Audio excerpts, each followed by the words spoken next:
मैं हूं पुष्पांजलि द्विवेदी।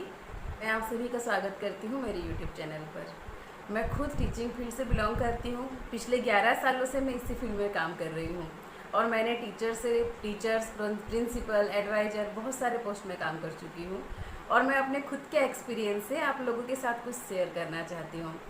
सो फ्रेंड्स, हम सभी चाहते हैं कि हम जो स्कूल ओपन करते हैं हम उसे अच्छे से डेवलप करें, ग्रोथ करें, और हर किसी का सपना होता है। हम कोई भी बिज़नेस स्टार्ट करते हैं या किसी भी फील्ड में अपना काम करना चाहते हैं, आगे बढ़ना चाहते हैं, तो हमें उससे किस तरह से अच्छे रिटर्न्स मिले। तो मैं आज आप सबके सामने इसी टॉपिक के बारे में डिस्कस करना चाहती हूँ कि हम अपने स्कूल को कैसे डेवलप कर सकते हैं, ग्रोथ कर सकते हैं। कई बार ऐसा होता है कि हम हमारे स्कूल सेटअप कर लेते हैं, चाहे वो किसी भी लेवल में हम क्यों ना सेटअप करें या फिर किसी भी एरिया में हम क्यों ना सेटअप करें, हम सभी के दिमाग में यही चीज़ रहती है कि हम किस तरह से अपने स्कूल को डेवलप कर सकते हैं। हमको अच्छे एडमिशन्स आने चाहिए, हमारी स्कूल की एक ब्रांड बननी चाहिए, ये सभी चीज़ें हमारे दिमाग में चलती रहती है। और इन सभी चीज़ों को फुलफ़िल करने के लिए हम बहुत सारे एफर्ट करते हैं, जैसे कि बड़े बड़े होल्डिंग लगवाना, पैम्पलेट्स बंटवाना, उसकी मार्केटिंग करना, अच्छी बड़ी बिल्डिंग का कंस्ट्रक्शन करना या फिर किराए से ही सही बहुत बड़ा बिल्डिंग लेना। इस तरह से और भी बहुत सारी चीज़ें करते हैं, फिर भी हमें वो रिटर्न नहीं मिल पाता जो हमारी एक्सपेक्टेशंस रहती है। सो हम उस एक्सपेक्टेशन को फुलफ़िल करने के लिए कुछ सिंपल बातों का हमें ध्यान रखना चाहिए। जो भी लोग न्यूली अपना स्कूल सेटअप करना चाहते हैं या फिर जो ऑलरेडी स्कूल चला रहे हैं, रन कर रहे हैं, लेकिन उनका ग्रोथ नहीं हो रहा है, अगर वो ये सिंपल कुछ स्टेप फॉलो करेंगे, फ्यू टिप्स है जिसे वो फॉलो करेंगे, तो आई थिंक 100% उनका स्कूल अच्छे से रन करेगा और उन्हें वो रिज़ल्ट मिलेगा। सो फ्रेंड्स, पहले हमें क्या ध्यान रखना चाहिए, हमारा स्कूल किससे बनता है। स्कूल के 3 मेन पिलर होते हैं, स्टूडेंट्स, टीचर्स और प्रिंसिपल। तो हमारे पास स्टूडेंट्स आएंगे, लिमिटेड आएंगे या ज़्यादा आएंगे, ये किस पे डिपेंड करता है, हमारी क्वालिटी एजुकेशन पे डिपेंड करता है। और हमको क्वालिटी एजुकेशन किन से मिलता है, टीचर से मिलता है। हमारे पास अगर अच्छे टीचर्स होंगे तो वो अच्छी क्वालिटी मेंटेन कर पाएंगे। Next, principal. हमारे पास प्रिंसिपल भी अच्छा होना चाहिए, क्योंकि टीचर, स्टूडेंट्स या फिर जितने भी स्टाफ है, चाहे वो टीचिंग स्टाफ हो या नॉन टीचिंग स्टाफ हो, या फिर कोई भी इश्यूज़ हो, एकेडमिक इश्यूज़ या non academic issues school campus में, उन सभी को सॉल्व करने का जिम्मेदारी या फिर उन सबको अच्छे से रखना, अच्छे से संभालना, आगे बढ़ाना, टीम वर्क करवाना, इन सभी की जिम्मेदारी एक अच्छे प्रिंसिपल के ऊपर डिपेंड करता है। तो हमें हमेशा ध्यान रखना चाहिए हमारे पास जो ये 3 चीज़ें हैं उन्हें हम किस तरह से बेस्ट दें या फिर उनसे हम किस तरह से बेस्ट लें। सो पहले जब भी हम टीचर सिलेक्शन करें तो हम हमारे दिमाग में इन चीज़ों का ध्यान रखें कि जो हम टीचर अपॉइंट कर रहे हैं उनका स्किल या फिर उनका नॉलेज कितना है। हम टीचर्स सिर्फ डिग्री या फिर उनके बॉडी लैंग्वेज के बेसिस में सिलेक्ट नहीं कर सकते, क्योंकि कई बार ऐसा होता है, बहुत सारे ऐसे लोग आते हैं जिनका कोई मोटिव ही नहीं होता, उनके पास सिर्फ डिग्रियां रहती हैं, उनका कोई बेसिक नॉलेज भी नहीं रहता, लेकिन वो टीचिंग फील्ड में आ जाते हैं या फिर वो टीचर बनना चाहते हैं।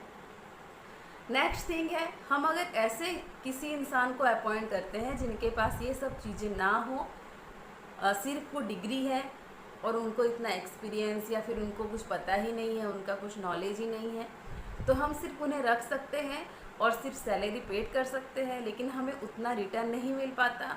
उन्हीं के पीछे जो टीचर्स हम रखते हैं, उन्हीं टीचर्स के पीछे हमें एफर्ट करना पड़ता है।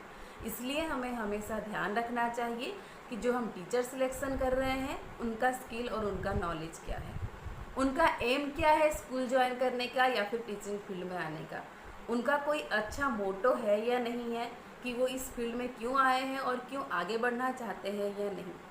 क्योंकि जब तक उनका एम अच्छा नहीं होगा, उनका गोल अच्छा नहीं होगा, वो किसी भी इंसान को अच्छी चीज़ अचीव करने में हेल्प नहीं कर पाएंगे। दूसरी चीज़ है फ्रेंड, हम जब प्रिंसिपल अपॉइंट करेंगे या फिर किसी को लीडर्स इंचार्ज के लिए अपॉइंट करते हैं, तो हमें ये ध्यान रखना है उनमें लीडरशिप क्वालिटी है या नहीं है, उनकी कम्युनिकेटिव स्किल कैसी है, उनकी कन्विंसिंग पावर क्या है, वो किस तरह से लोगों से इंटरेक्ट करते हैं, स्टूडेंट्स, टीचर, बाकी सभी से वो किस तरह से बिहेव करते हैं, उनकी बातें कितना फॉलोअप होता है, उनका कमांड कितना रहता है, इन सभी चीज़ों का ध्यान हमें रखना चाहिए। क्योंकि उनका नॉलेज, जो भी व्यक्ति उस पोस्ट में रहता है वो एक लीडर होना चाहिए, उसकी बातें सभी फॉलोअप करें, सभी माने, और उसका नॉलेज भी उतना होना चाहिए कि वो एक नर्सरी या प्ले ग्रुप के स्टूडेंट से लेकर के आप किसी भी लेवल तक स्कूल डेवलप करते हैं, वहाँ तक के सभी प्रॉब्लम और सभी स्टूडेंट्स का इश्यूज़ को अच्छे से सॉल्व कर सकते हैं या नहीं। थर्ड थिंग है कि हमें बीच बीच में टीचर्स को ट्रेनिंग या फिर मोटिवेशन क्लासेस देनी चाहिए, क्योंकि अगर वो भी वही चीज़ें फॉलोअप कर रहे हैं तो हमारे जैसे वो भी बोर हो जाएंगे या फिर अनहैप्पी फील करने लग जाएंगे। हम भी अगर डेली रूटीन फॉलोअप करते हैं, वही काम करते हैं, हमें भी बीच बीच में फील होने लग जाता है कि काश कुछ अलग होता, कुछ हमारे लाइफ को चेंज करता या फिर कुछ रिफ्रेश करता हमको। इसलिए ऐसे ही टीचर्स को भी हमें बूस्टअप के लिए बीच बीच में मोटिवेशनल क्लासेस या फिर ट्रेनिंग देनी चाहिए, जिससे वो नए नए स्किल सीख पाएँ, नए नए स्किल से अपने क्लास को और आगे बढ़ा सकें। जब वो नए टेक्निक और नए स्किल का इम्प्लीमेंट करेंगे क्लासेस में तो डेफिनेटली हमें उस चीज़ का रिज़ल्ट मिलेगा। And the third thing is that कि हम हमारे काम में कुछ ना कुछ यूनिकनेस करना चाहिए।